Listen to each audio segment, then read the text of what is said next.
இப்போ மத்திய அரசு நிதி ஒதுக்கிட்டாங்க. அப்படி இருந்தாலும் இவங்க தாமதப்படுத்துறதுக்கு வேற எதுவும் காரணங்கள் இருக்கு நீங்க? வேற என்ன காரணம்னு அவங்க தான் சார் சொல்லணும். எங்க வாழ்க்கையே கிட்டத்தட்ட பலியாகிற சூழல்ல நாங்க இருக்கோம். இன்னும் நாங்க என்ன நிலைமைக்கு ஆக போறோம்னு எங்களுக்கு தெரியல. 1 to 5 தொடக்கப்பள்ளியில் தலைமை ஆசிரியர் இல்லாமல் பள்ளி இயங்கிட்டு இருக்கு.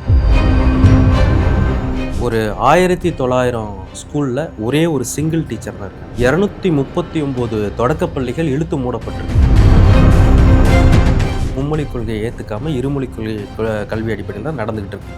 ஆனால் அந்த இருமொழியில் தமிழ் ஆங்கிலத்துக்கு ஆசிரியர்கள் இருக்காங்கன்னா இல்லை. ஒன்று தமிழ் இருந்தால் இங்கிலீஷ் இருக்காது, இங்கிலீஷ் இருந்தால் தமிழ் இருக்காது. 2 பேருமே இருந்தாலும் அந்த குவாலிஃபையான சொல்லிக் கொடுக்கக்கூடிய டீச்சர்ஸ் அங்கே இருக்க மாட்டாங்க. வரப்போகிற சட்டமன்ற தேர்தலில் நாங்கள் பாய்காட் பண்ணுறோம், எலெக்ஷன் பாய்காட் பண்ணுறோம்.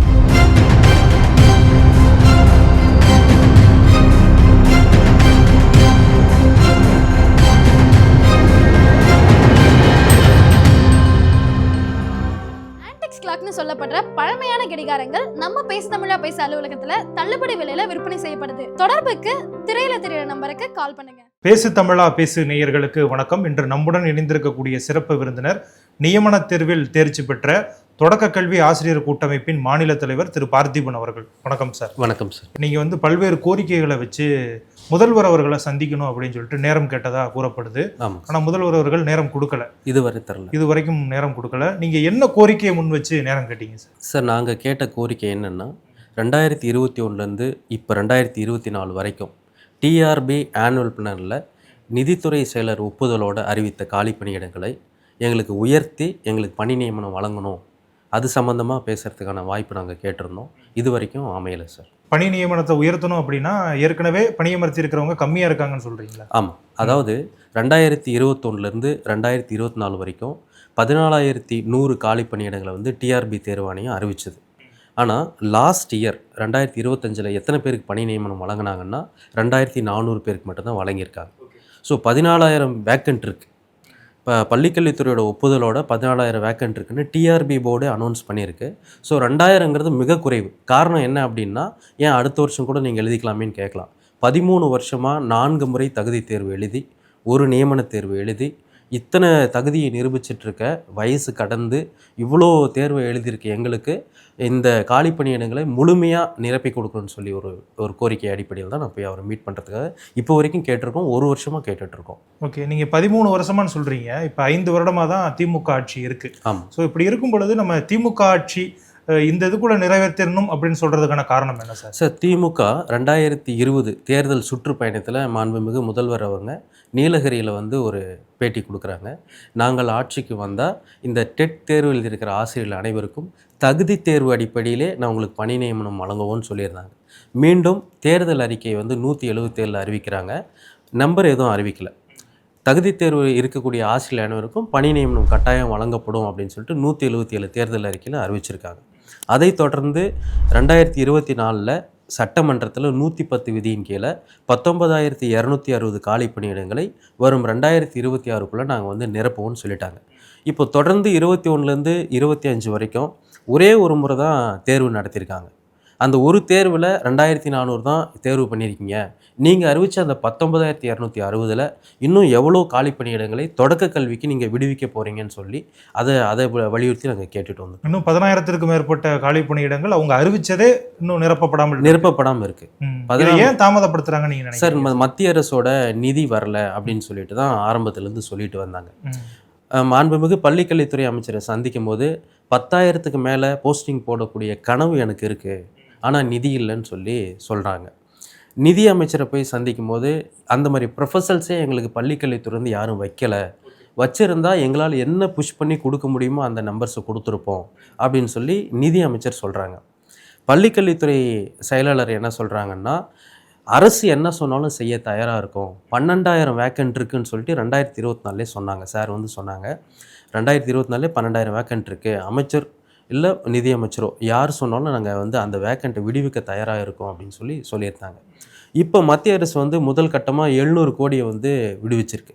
நாங்கள் போய் ரீசெண்ட் டைமில் கேட்குறோம், மத்திய அரசு நிதி விடுவிச்சிருச்சு இல்லையா, இந்த சூழலில் நீங்கள் போன முறை சொன்னீங்க அடுத்ததாக தேர்வு எதுவும் இல்லாமல் எங்களுக்கு நீங்கள் இந்த 13 வருஷமாக இத்தனை தேர்வு எழுதியிருக்கிற அடிப்படையில் எங்களுக்கு பணி நியமனம் வழங்க முடியுமா அப்படின்னு சொல்லிட்டு கேட்குறதுக்காக போயிருக்கும்போது நிதி சூழல் சரியில்லைன்னு சொன்னாங்க. இப்போ நாங்கள் கேட்டோம், சார் மத்திய அரசு வந்து முதல் கட்டமாக நிதி வந்து விடுவிச்சிருக்கு, நீங்கள் அந்த 14,000 காலி பணியிடங்களில் முதல் கட்டமாக ஒரு 2,000 3,000 கூட வந்து எங்களுக்கு மறுதேர்வு எதுவும் இல்லாமல் அப்பாயின்மெண்ட் பண்ண முடியுமான்னு ரெக்வஸ்ட்டாக கேட்க நிறைய முறை முயற்சி பண்ணியிருக்கோம். ஆனால் அவரோட அப்பாயின்மெண்ட்டும் எங்களுக்கு கிடைக்கலைங்க. இப்போ மத்திய அரசு நிதி வந்து ஒதுக்கிட்டாங்க. அப்படி இருந்தாலும் இவங்க தாமதப்படுத்துறதுக்கு வேற எதுவும் காரணங்கள் இருக்கு நீங்க? வேற என்ன காரணம்னு அவங்க தான் சார் சொல்லணும். நாங்கள் டிமாண்ட் பண்ணுற இடத்துல இருக்கோம், அரசு எதிர்த்து எங்களால் ஒன்றும் செய்ய முடியாது. கோரிக்கை வைக்கக்கூடிய இடத்துல நாங்கள் இருக்கோம். போராட்டம் நடத்தணும், அறவழி போராட்டம் நடத்தணும், கருத்தரங்கு நடத்தணும், கவன ஈர்ப்பு போராட்டம் நடத்தணும். எங்கள் சக்திக்கு என்னென்னலாம் முடியுமோ அந்த வகையில் வலியுறுத்திட்டு தான் இப்போ வரைக்குமே இருக்கோம். இப்போ வரைக்கும் நம்பிட்டு தான் இருக்கும். 2024 நடந்த நியமன தேர்வில் 2,400 பேரை வந்து செலக்ட் பண்ணுறாங்க. இது பெரிய சாதனையாக ஒப்பிடுறாங்க. எங்களை பொறுத்த வரைக்கும், இந்த தொடக்கப்பள்ளி ஆசிரியர்களை பொறுத்த வரைக்கும் எது சாதனைன்னா, மாண்புமிகு முன்னாள் முதலமைச்சர் கலைஞர் அவர்கள் வந்து 48,000 போஸ்டிங்ஸ் போட்டாங்க ஒரே வருஷத்தில், ஒரே ஒரு பீரியடில். அவரோட 3 வருஷ பீரியடில் 48,000 போஸ்ட் 2006 to 2009 48,000 பேர் போட்டாங்க, ஆசிரியர் நியமனம் பண்ணாங்க. அதுதான் சாதனை. அடுத்ததாக ஆட்சிக்கு வந்த மாண்புமிகு முன்னாள் முதலமைச்சர் ஜெயலலிதா அவங்க 20,000 காலி பணியிடங்களை ஒரே வருஷத்தில் போட்டாங்க. அதுவே நாங்கள் ஒரு சாதனையாக பார்க்குறோம். ஆனால் இந்த 2 சாதனைக்கு மத்தியில் வெறும் 2,400ங்கிறது சாதனையாக பேசுவது வந்து கண்டிப்பாக இது சாதனையே கிடையாது. எங்கள் வாழ்க்கையே கிட்டத்தட்ட பலியாகிற சூழலில் நாங்கள் இருக்கோம். இன்னும் நாங்கள் என்ன நிலைமைக்கு ஆக போகிறோன்னே எங்களுக்கு தெரியல. இன்றைக்கி வந்து ஸ்பெஷல் டெட் அப்படின்னு ஒன்று நடத்துகிறாங்க. இந்த ஸ்பெஷல் டெட் ஏன் நடத்துகிறாங்க அப்படின்னா, இன்றைக்கி கவர்மெண்ட்டை ரன் பண்ணுறது அரசு ஊழியர்கள் தான், குறிப்பாக ஆசிரியர்கள் தான். ஒரு தேர்தலுக்கு பயன்படுறவங்க யாருன்னா அந்த பூத்தில் ஒர்க் பண்ணுறவங்க டீச்சர்ஸ். அந்த டீச்சர்ஸ்க்காக நீங்கள் வந்து ஒரு ஸ்பெஷல் டெட்லாம் நடத்துகிறீங்க. 13 வருஷமாக நாங்கள் வந்து பல தேர்வை நடத்துங்க, அந்த தேர்வு அடிப்படையில் எங்களை தேர்வு பண்ணுங்கன்னு சொல்லி நாங்கள் கேட்டுட்ருக்கோம். ஆனால் இன்றைக்கி தேர்தல் நெருங்குதுங்கிற ஒரே ஒரு காரணத்துக்காக ஆல்ரெடி பணியில் இருக்கிற டீச்சர்ஸ்க்கு சுப்ரீம் கோர்ட் வந்து செப்டம்பர் மாதம் வந்து ஒரு உத்தரவு போடுறாங்க. பணியில் இருந்தாலும் நீங்கள் தகுதி தேர்வு வந்து தேர்ச்சி அடையணும். 2011க்கு முன்னாடி வந்தவங்களுக்கு அந்த ரூல்ஸ் போட்டாங்க. 55 வயசு கடந்துருச்சா அவங்களுக்கு தேர்வு கிடையாது. மீதமுள்ள ஆசிரியர்கள் வந்து கட்டாயமாக தகுதி தேர்வு எழுதணும்னு சொன்னதுனால அவசரமாக அவங்கள திருப்திப்படுத்த ஒரு தகுதி தேர்வு நடத்துகிறாங்க. நாங்கள் எழுதின தகுதி தேர்வு 2022 2024 கொஷின் பேப்பரை எடுத்துக்கோங்க சார். இப்போ இன்றைக்கி, அதாவது நவம்பர் மாதம் 15 16ஆம் தேதி நடந்த தகுதி தேர்வு கொஷின் பேப்பரை எடுத்துக்கோங்க சார். ஸ்கூல் பசங்க உட்காந்து கூட அந்த எக்ஸாமை பாஸ் பண்ணுவாங்க. அந்த அளவுக்கு தரம் குறைந்த கேள்விகளை கேட்டு அவர்களை காப்பாற்றுவதற்காக இந்த தேர்வு வந்து நடத்தி மீண்டும் ஜனவரி மாதம் அவங்களுக்கு ஒரு ஸ்பெஷல் டெட் நடத்துகிறீங்க. ஒரு ஆல்ரெடி வேலையில் இருக்கிறவங்களுக்கு, பொருளாதாரத்தில் சீர்நிலையில் இருக்கிறவங்களுக்கு ஒரு தேர்வு நடத்துகிறீங்க. ஓகே, அவங்களுக்கு வயசாயிருச்சு, அவங்க மேலே கருணை காட்டுறீங்க. நாங்களும் அதே பாதிப்பு தானே பாதிக்கப்பட்டிருக்கோம். 13 வருஷமாக நாங்கள் இயங்கிட்டு இருக்கோம்ல. ஒரே ஒரு வேலைக்காக எத்தனை முறை தேர்வு எழுதுறது? தேர்வு எழுதியே தோத்துடுறோம் சார். தேர்வு எழுதி ஜெயிச்சு திரும்ப தோல்வி அடைஞ்சிட்ருக்கோம். அந்த ஆல்ரெடி போஸ்டிங்கில் இருக்கிற டீச்சர்ஸ் காட்டக்கூடிய கருணையை ஏன் எங்கள் மேலே நீங்கள் காட்ட மாட்டேன்றீங்க? நாங்கள் என்ன பாவம் பண்ணோம்? அரசை நம்பினதை தவிர, தேர்வு எழுதுனதை தவிர நாங்கள் வேறு என்ன பாவம் பண்ணோம் அப்படின்னு சொல்லி அரசுக்கு நாங்கள் இந்த கேள்வி வந்து நாங்கள் முன் வைக்கிறோம் சார். இந்த சங்கத்தில், இந்த கூட்டமைப்பில் மொத்தம் எத்தனை பேர் இருக்காங்க? 7,500 பேர் மெம்பராக இருக்காங்க. நேரடி உறுப்பினராக 7,500 பேர் இருக்காங்க.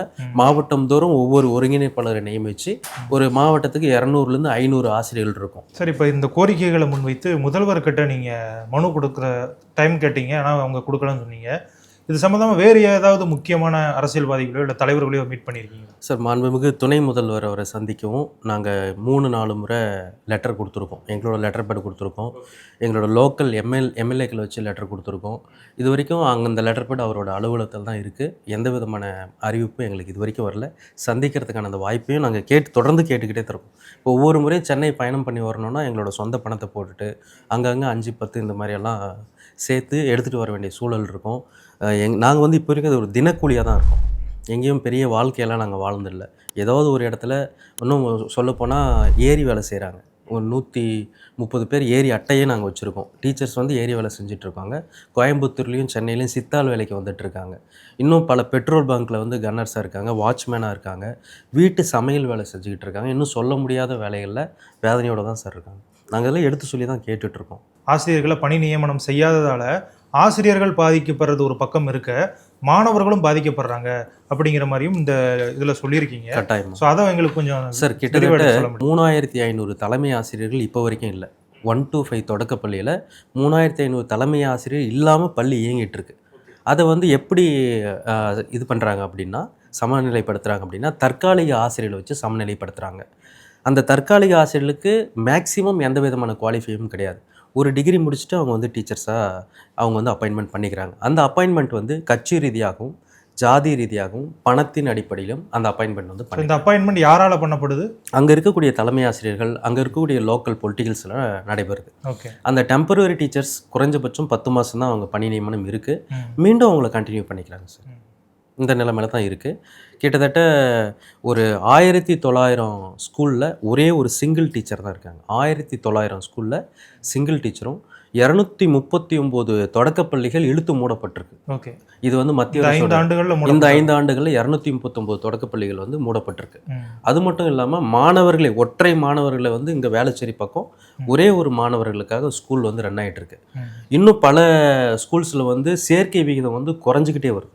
மாணவர்களுடைய சேர்க்கை விகிதம் குறைஞ்சிக்கிட்டே வருது. அதுக்கான காரணம் ஆசிரியர்கள் இல்லை, போதுமான ஆசிரியர் இல்லை.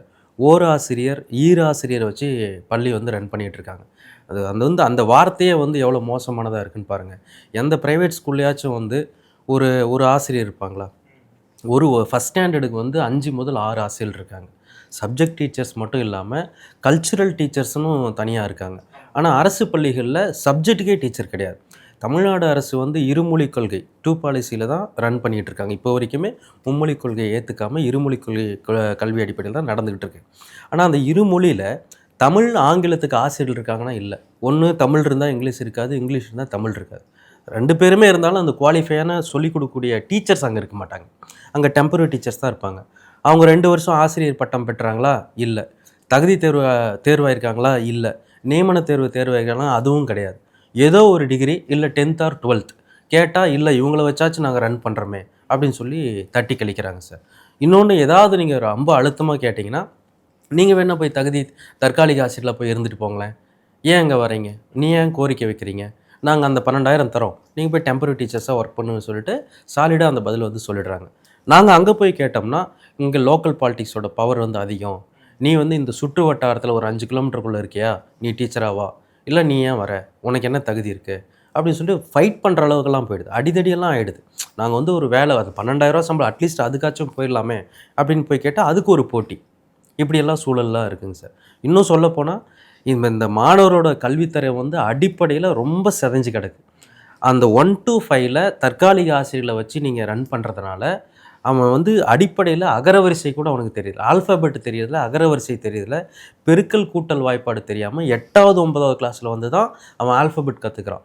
ஒரு சொற்களை சேர்ந்து எழுதுறதுக்கு அவன் 9th தான் வந்து ப்ராக்டிஸே பண்ணுறான். ஏன்னா ஆல் பாஸ் மெத்தட் இருக்குது. அதனால் அங்கே அவனுக்கு வந்து ரொம்ப ப்ரெஷர் கொடுத்து நடத்துறதுக்கான டீச்சர்ஸ் இல்லை.